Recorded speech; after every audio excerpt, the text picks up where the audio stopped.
বিশ্ব বাংলায় আমন্ত্রণ, কাজী সাইদ আছি আপনাদের সঙ্গে। শুরুতেই সংবাদ শিরোনাম জানাবো। ব্যস্ত জীবনেও ইংরেজি নতুন বছরকে বরণ করলেন প্রবাসীরা। পাওয়া না পাওয়ার হিসেব কষেই চলছে তাদের দিনচক্র। বাংলাদেশি সহ 17 অবৈধ অভিবাসীকে গ্রেফতার করেছে মালয়েশিয়ার ইমিগ্রেশন বিভাগ। বৈধ কাগজপত্র না থাকার অভিযোগ।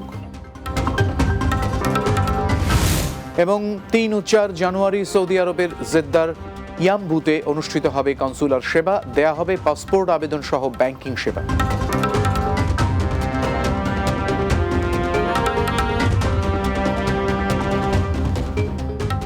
শিরোনাম শুনছিলেন, চলুন বিস্তারিত খবরে। 2024 সালকে বিদায় এবং 2025 সালকে বরণ করে নিলেন কুয়েত প্রবাসীরা। বিদায়ী বছরে প্রবাসীদের জীবনে হারানো প্রাপ্তি ও প্রত্যাশা নিয়ে খুব একটা ভাবনা নেই। যেমনটি ভাগ্যে ছিল তেমনই মেনে নিতে বাধ্য। হাজারো কর্মব্যস্ততার মাঝে ধুধু মরু প্রান্তরে দৌড়াতে গিয়ে প্রায় ক্লান্ত প্রবাস জীবনের মানুষগুলো। গেল বছরে কিছু পাওয়া আর না পাওয়ার গল্প তো রয়েছেই এসব রেমিটেন্স যোদ্ধাদের।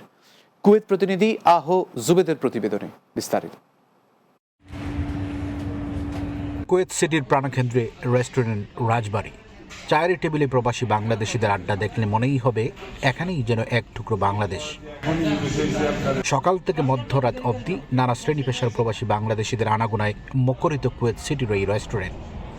2024 সালে কি হয়েছিল, কি পেলাম, এবং 2025 সাল নিয়ে নানা স্বপ্নের কথা বলছেন একে অন্যকে।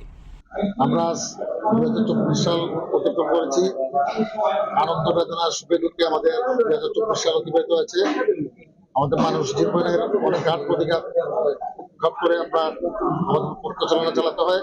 বাংলাদেশ কমিউনিটি কুয়েত এবং জালালাবাদ অ্যাসোসিয়েশন কুয়েতের পক্ষ থেকে কুয়েত প্রবাসী এবং বিশ্বের সকলের প্রতি শুভ নববর্ষের শুভেচ্ছা রইল। সুখে এবং দুঃখে 2024-কে আমরা অতিক্রম করেছি। কুয়েত প্রবাসী তথা বাংলাদেশ এবং সারা বিশ্বের সবাইকে নববর্ষের শুভেচ্ছা জানাচ্ছি। প্রবাসীরা বিদায়ী বছরের সব অর্জন খুব বড় করে না বললেও 2025 সালটি নিয়ে নানা স্বপ্ন এবং প্রত্যাশা তাদের। আমাদের 2024 সাল সুখে দুঃখে মোটামুটি আলহামদুলিল্লাহ আমরা কাটিয়েছি। 2025 সালকে স্বাগতম জানাই ইংরেজি নববর্ষের। সবাই সুস্বাস্থ্য দীর্ঘায়ু কামনা করি। রাজবাড়ি হোটেল, এখানে কুয়েত প্রবাসী সামাজিক, রাজনৈতিক এবং বিভিন্ন সংগঠনের নেতৃবৃন্দরা আসেন এবং তাদের সভা সমাবেশ করে থাকেন।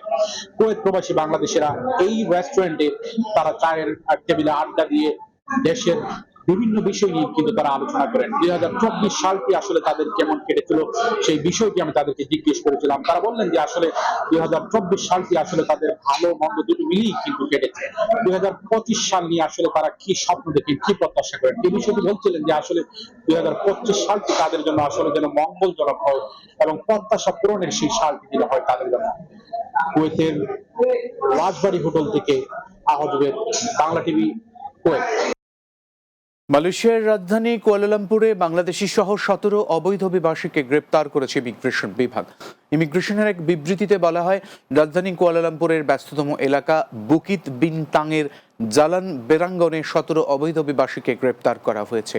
সোমবার কুয়ালালামপুরের ইমিগ্রেশন ডিপার্টমেন্টের পরিচালক ওয়ান মোহাম্মদ সৌপি ওয়ান ইউসুফ বিষয়টি নিশ্চিত করেছেন।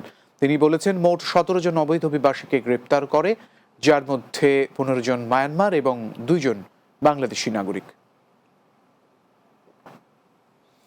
বাংলাদেশের কনসুলেট জেনারেল জেদ্দার আওতাধীন ইয়াম্বু বসবাসরত প্রবাসী বাংলাদেশিদের আগামী 3 এবং 4 জানুয়ারি কনসুলার সেবা দেয়া হবে।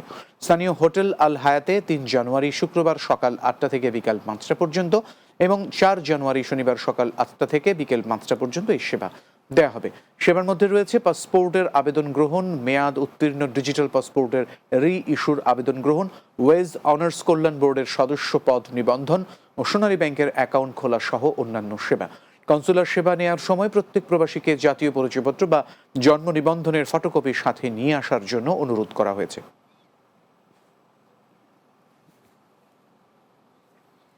বিশ্ব বাংলায় বিরতি নিচ্ছি, এরপর আরো যা থাকবে। সমুদ্র সৈকতে 2 মেয়েকে বাঁচাতে গিয়ে বাংলাদেশি দম্পতির মৃত্যু। অস্ট্রেলিয়ার ওয়ালপোলে ঘটে এমন মর্মান্তিক দুর্ঘটনা।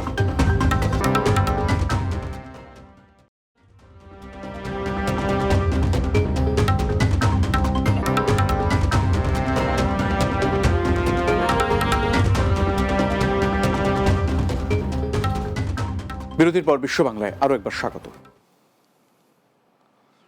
অস্ট্রেলিয়ার সমুদ্র সৈকতে দুই মেয়েকে বাঁচাতে গিয়ে মারা গেছেন বাংলাদেশি দম্পতি। শনিবার দেশটির ওয়ালপোল নামক স্থানে সমুদ্র সৈকত থেকে স্থানীয় পুলিশ তাদের মরদেহ উদ্ধার করে। তবে এই ঘটনায় তাদের দুই মেয়ে সুস্থ রয়েছেন। নিহত দুইজন হলেন খুলনা বিশ্ববিদ্যালয়ের নগর ও গ্রামীণ পরিকল্পনা ইউআরপি ডিসিপ্লিনের 97 ব্যাচের সাবেক শিক্ষার্থী শহীদুল হাসান স্বপন ও একই ডিসিপ্লিনের 3 ব্যাচের শিক্ষার্থী সাবরিনা আহমেদ পাপড়ি। তারা দুজনই স্বামী স্ত্রী। স্বপন অস্ট্রেলিয়ার কার্টিন বিশ্ববিদ্যালয়ে শিক্ষকতা করতেন। জানা গেছে শহীদুল হাসান স্বপন ও সাবরিনা আহমেদ পাপড়ি বড়দিনের ছুটিতে পরিবারের সঙ্গে অস্ট্রেলিয়ার ওয়ালপোল পশ্চিম শহরের সমুদ্র সৈকতে ঘুরতে গিয়েছিলেন।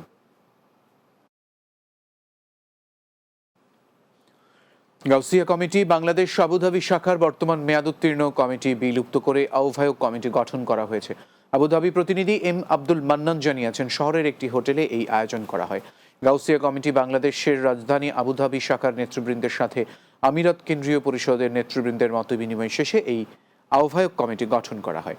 মাওলানা মমতাজউদ্দিন আল কাদেরীকে আহ্বায়ক এবং মাওলানা মোহাম্মদ ইয়াকুব আল কাদেরীকে সদস্য সচিব করে 15 সদস্য বিশিষ্ট এই কমিটি গঠন করা হয়।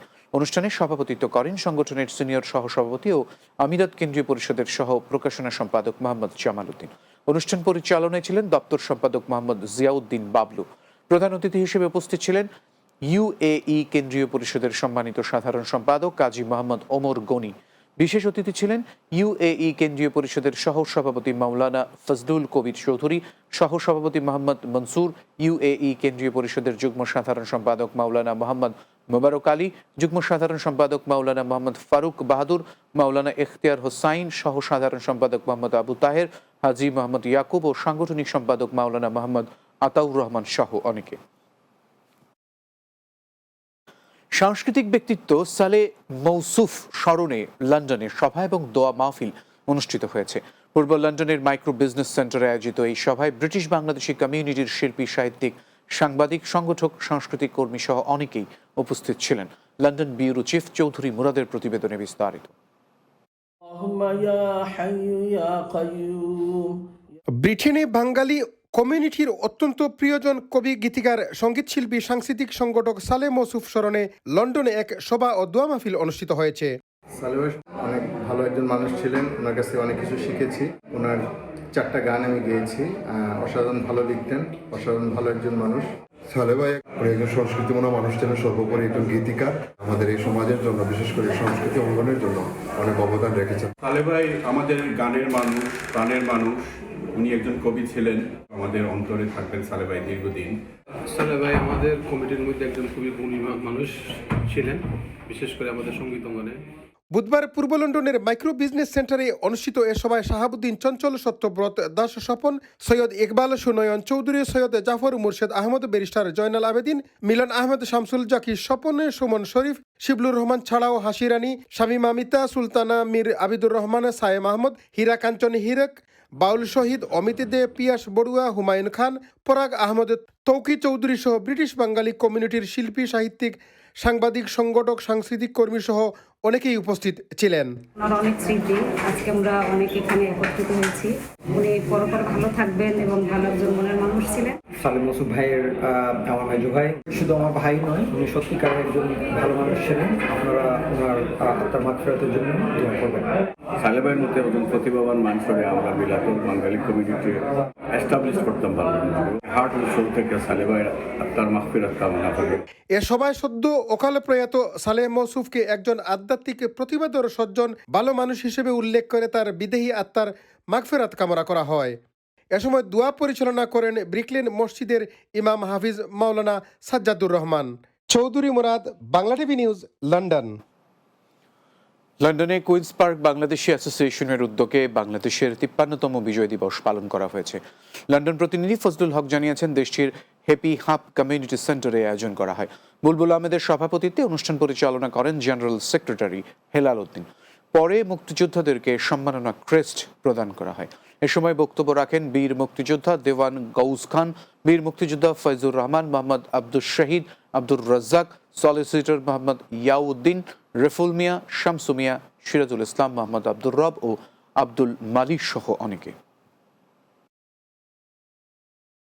বাংলাদেশ দূতাবাস ও বাহরাইন ক্রিকেট ফেডারেশনের উদ্যোগে Bangladesh Bahrain friendship cricket cup 2024 অনুষ্ঠিত হয়েছে। বাহরাইন প্রতিনিধি সম্রাট নজরুল ইসলাম সিদ্দিকী জানিয়েছেন, দেশটির আলবা ক্লাব মাঠে এই আয়োজন করা হয়। বাংলাদেশ ও বাহরাইনের মধ্যে কূটনৈতিক সম্পর্ক এর সুবর্ণ জয়ন্তী এবং মহামহিম রাজা হামাদ বিন ইসা আল খালিফার তাঁর সিংহাসনে উপবিষ্ট হওয়ায় রজত জয়ন্তীকে বিশেষভাবে স্মরণীয় করে রাখতে এই আয়োজন করা হয়।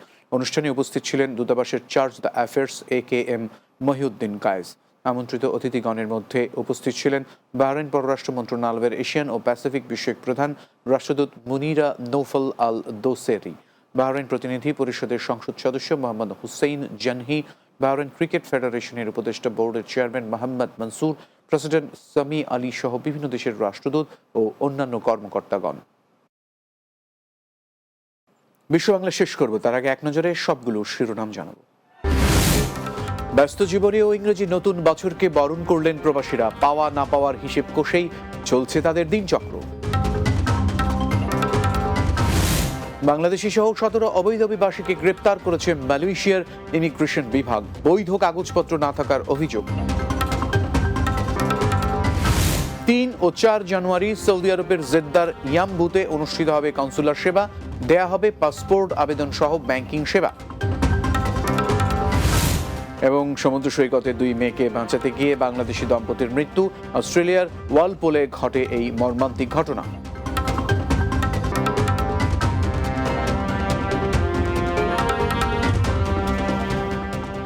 এ ছিল বিশ্ব বাংলায়। ধন্যবাদ এতক্ষণ সঙ্গে থাকার জন্য।